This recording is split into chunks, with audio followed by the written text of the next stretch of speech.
네, 오늘 구원의 하나님을 찬양하라 라는 제목을 가지고 함께 말씀 나눌 때 하나님의 놀라우신 은혜가 있으시길 소망합니다. 오늘 이 시편 13편의 저자는 아마 굉장히 큰 위기 속에 빠져 있었던 것 같습니다. 곧 그는 생명의 위협이 닥쳐와 죽을 상황에 빠진 것처럼 보이고 있습니다. 그런 상황 속에서 그는 과연 어떻게 하나님을 찬양하고 또한 기도하고 예배할 수 있었을까요? 오늘 본문을 통해 살펴보고자 합니다. 오늘 시편 13편은 크게 세 가지로 분류할 수 있는데요. 첫 번째는 1절부터 2절, 두 번째는 3절부터 4절, 세 번째는 5절부터 6절입니다. 그래서 1절부터 2절은 위기 속에 위기 중에 불평을 하는 모습, 그리고 3절부터 4절은 위기 가운데 구원을 요청하는 모습, 그리고 5절부터 6절은 위기 속에 소망의 믿음을 가지는 것이라고 볼 수가 있습니다. 그러면 1절부터 2절을 살펴보게 되면 이렇게 말하고 있습니다. 여호와여 어느 때까지니까 나를 영원히 잊으시나이까 주의 얼굴을 나에게서 어느 때까지 숨기시겠나이까 라고 말하고 있습니다. 그래서 오늘 시편 기자는 굉장히 힘듦 속에 빠져 있는 것처럼 보이는 이유가 바로 4번이나 하나님께 이렇게 간구하고 있기 때문입니다.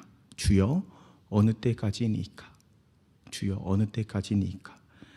사실 우리의 인생에 있어서 이러한 인내의 상황은 항상 존재하고 계속적으로 존재합니다. 그래서 우리가 영어를 공부하기 위해 영어 성적을 잘 맞기 위하여 단어를 하루에 100개씩 외운다고 해봅시다. 그렇게 100개씩 단어를 외워서 7일 동안 외우면 성적이 60점 맞던 게 100점이 될까요? 그러진 않겠죠. 하지만 우리가 꾸준히 바른 방법으로 공부를 한다면 언젠가는 영어 실력과 성적이 오르게 될 것입니다. 또한 다이어트도 마찬가지죠. 제가 이제 어느 순간 체중이 안 빠진 정체기가 오게 될 때 그때 포기를 하게 되면 다시 요요 현상이 오게 돼서 다시 체중이 불어나게 됩니다. 이와 마찬가지로 우리는 때로 우리의 문제가 빠르게 응답받길 원하고 우리의 문제가 해결받길 원합니다.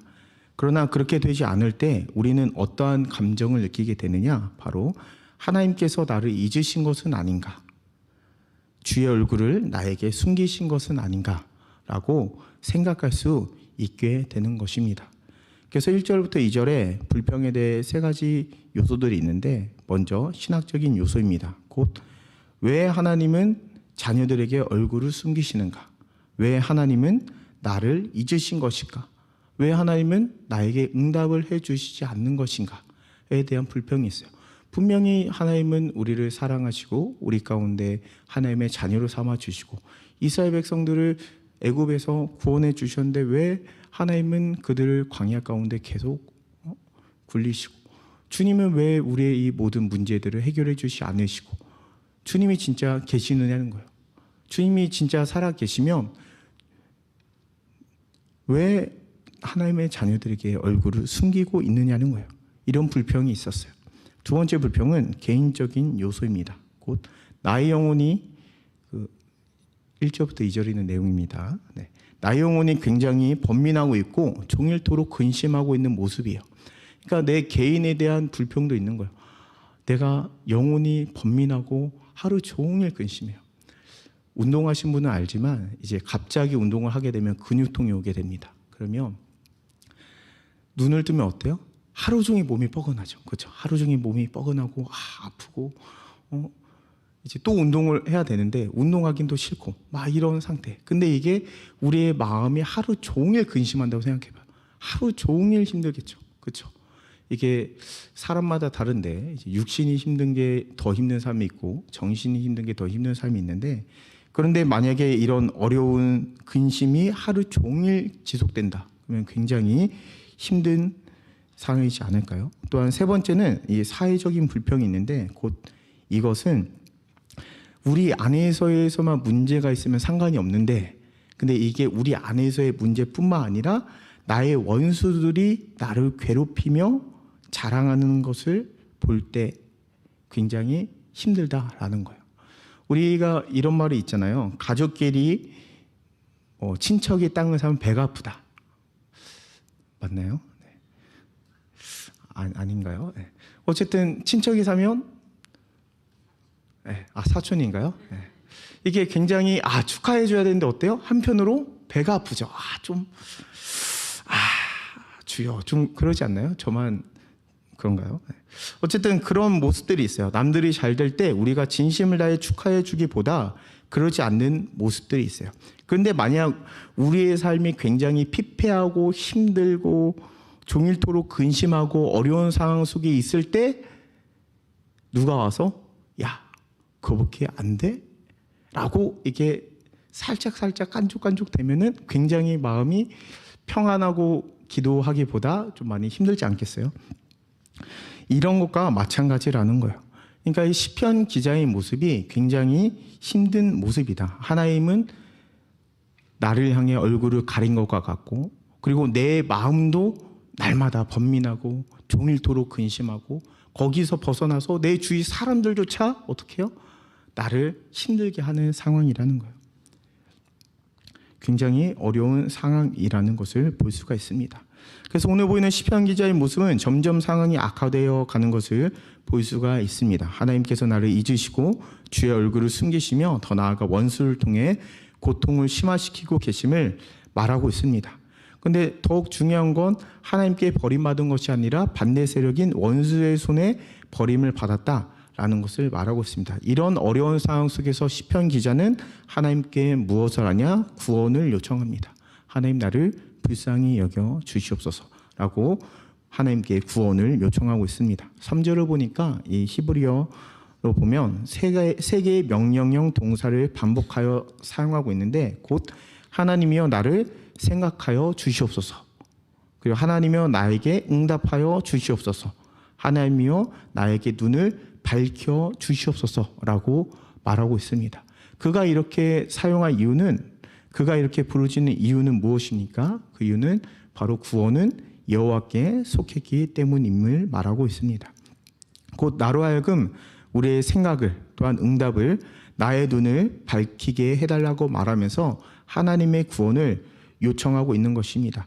그러면서 그가 4절에 이렇게 두 가지에 대한 걱정과 두려움이 있다라고 말하고 있는데, 무슨 두려움이 있느냐? 첫 번째는 내가 사망의 잠을 자는 것이 두렵다라고 말하고 있습니다. 사망의 잠을 잔다는 것은 죽는다는 거예요. 그러니까 그가 이렇게 시편 기자가 힘들고 어려운 상황을 쭉 지나다가 하나님께서 역전해 주시고 응답해 주셔서 그의 상을 변하게 해주는 게 아니라 그대로 죽게 될까 봐 두렵다라는 거예요. 또한 두 번째로 무엇이 두렵냐? 나의 원수가 그를 이겼다 할까 하며 흔들릴 때에 대적들이 기뻐하는 것이 두렵다라는 거예요. 그러니까 자기가 죽는 것도 두려운데, 그런데 뭐가 또 두렵냐면 원수가 그를 이겼다라고 말을 하는 것이 두렵고, 흔들릴 때 대적들이 기뻐하는 것이 두렵다라는 것을 말하고 있는 것입니다. 하박국 또한 그가 3장 마지막에 그의 현실의 상황이 어땠습니까? 그의 나라가 이제 이방 나라의 손에 팔리게 되어 이제 쳐들어오게 될 때 그가 이렇게 고백하죠. 내가 들었으므로 내 창자가 흔들렸고 그 목소리로 말미암아 네 입술이 떨렸고 무리가 우리를 치러 올라오는 환난 날을 내가 기다림으로 썩이는 것이 내 뼈에 들어왔고 내 몸은 처소에서 떨리고 있다라고 말하고 있습니다.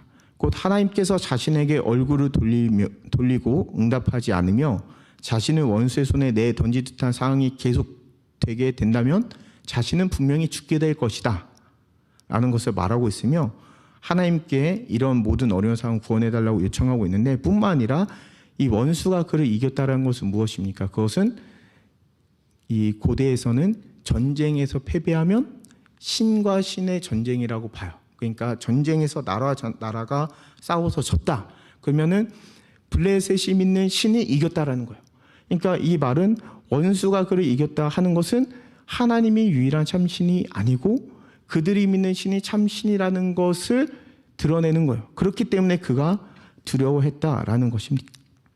곧 다윗처럼 이스라엘 백성들이 골리앗 앞에 섰을 때 아무도 나가서 싸우지 않잖아요. 근데 그가 왜 나가 싸웁니까? 하나님의 이름이 모욕당했기 때문에. 삼손 또한 마찬가지죠. 삼손도 그가 비록 삭도를 머리에 대고 그가 두 눈이 뽑힌 상태에서 다곤 신전에 묶여 있을 때 그가 하나님께 부르짖으면서 한 번만 기회를 달라는 이유가 뭐예요? 그들이 그곳에서 하나님의 이름을 모욕하고 있었기 때문이에요. 그렇기 때문에 이 시편 기자는 그것을 말하고 있는 것입니다.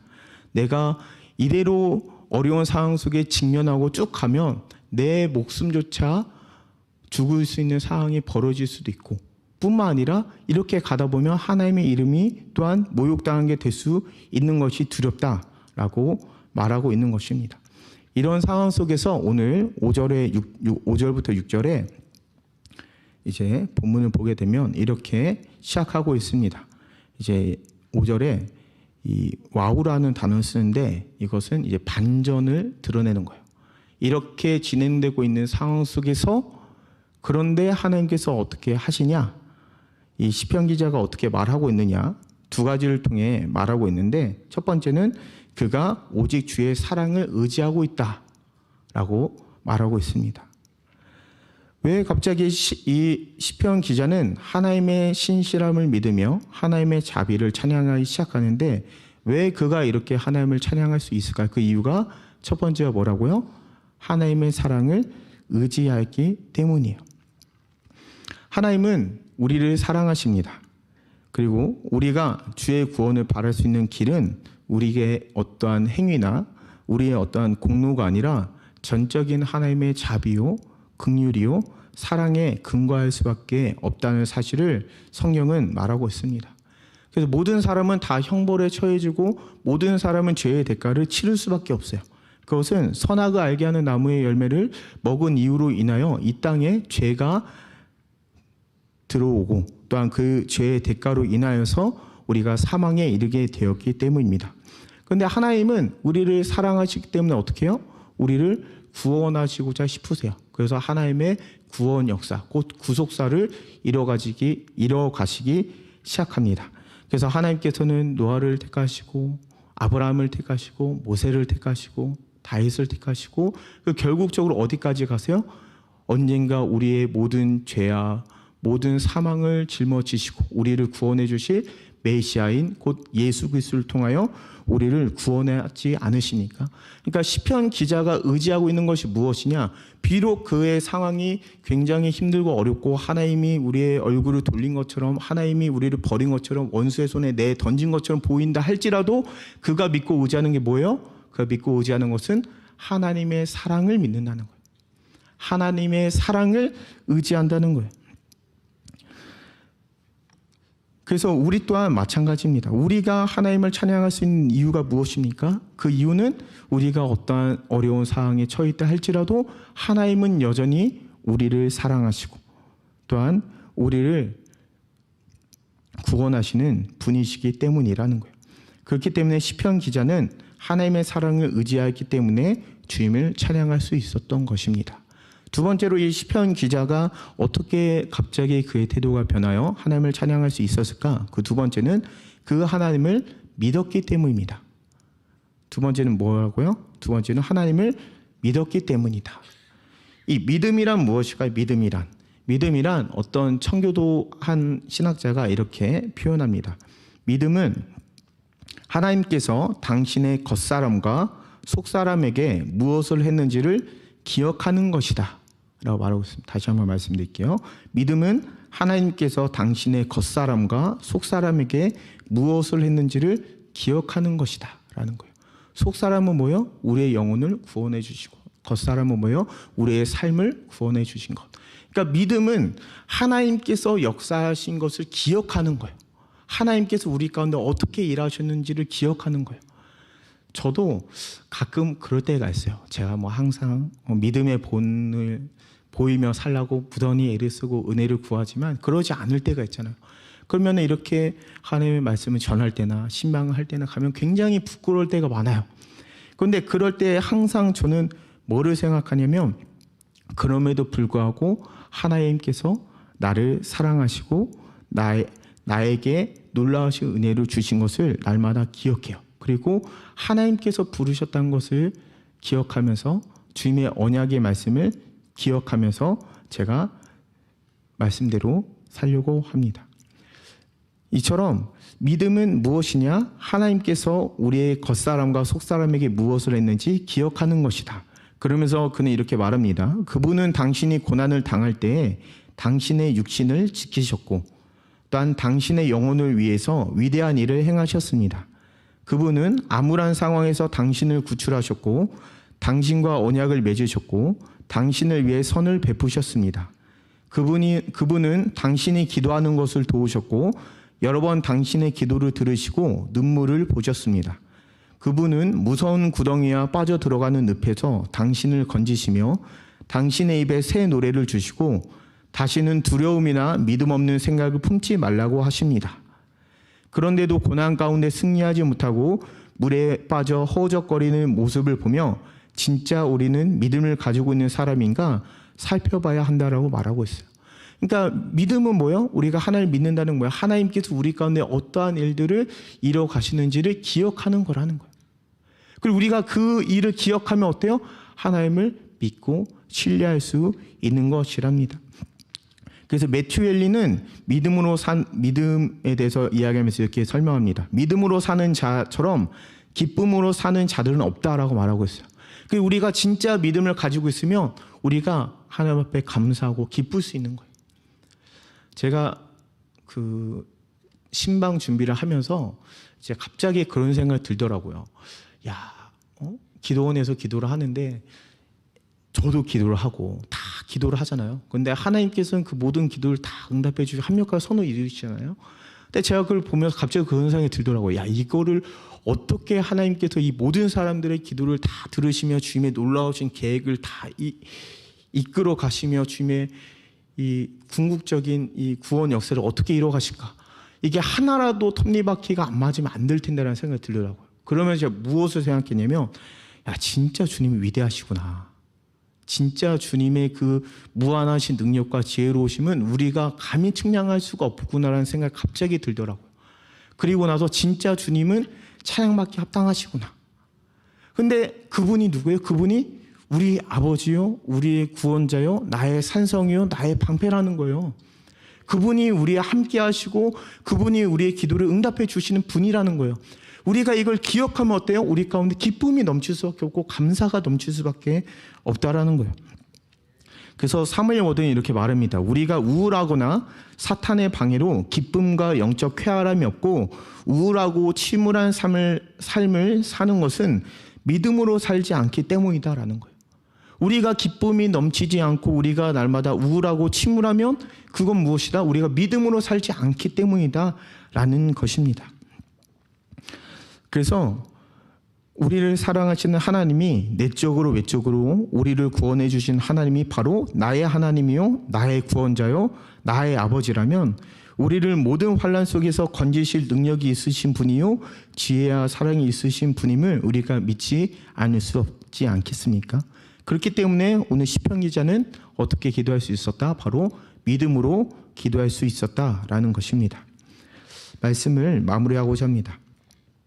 사랑하는 성도 여러분, 혹시 우리들의 삶 가운데 이해할 수 없는 상황에 빠진 사람이 있을 수도 있습니다. 때로는 하나님께서 나를 영원히 잊으신 것 같고 주의 얼굴을 숨기는 것 같고 나를 원수에게 버리는 것과 같은 상황에 처해 있는 사람도 있을 수 있습니다. 그런 순간에 우리는 무엇을 해야 되냐? 바로 첫 번째로 하나님의 사랑을 의지하고, 그리고 두 번째로 하나님을 믿음으로 기도하는 것입니다. 성경에 보면 주님은 미쁘사 너희를 굳건하게 하시고 악한 자에게서 지키시는 분임을 성경은 말하고 있습니다. 주님은 믿을 만한 분이시고 주님은 우리의 구원자이시고 주님은 우리의 모든 것 되심을 우리가 믿으시고 우리가 날마다 감사함으로 하나님 앞에 기도할 때에 합력하여 선을 이루시는 주님께서, 우리의 목자 되신 주님께서 우리를 분명히 선한 길로 인도해 주실 줄 믿습니다. 이 시간 같이 기도하였으면 좋겠습니다. 이 시간 기도할 것은, 하나님, 우리 각자의 많은 삶의 문제들이 있습니다. 때로는 우리가 기도함에도 불구하고 호전되는 것처럼 보이지 않을 때도 있고, 때로는 주님께서 우리에게서 얼굴을 돌린 것과 같이 막막하고 답답한 상황 속에 빠져 있는 것처럼 보일 수도 있습니다.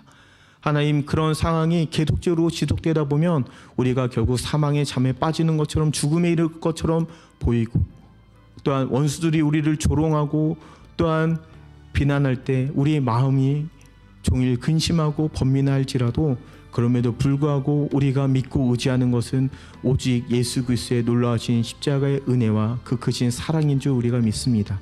하나님, 우리의 모든 문제들을 아시는 주님께서 우리가 날마다 그리스도의 사랑을 의지하고 일단 믿음으로 기도할 때 우리 가운데 놀라우신 평강을 주실 줄 믿습니다. 주님, 이 시간 우리 가운데 놀라우신 은혜를 허락해 달라고 다 함께 주여 한번 외치고 기도하시겠습니다. 주여.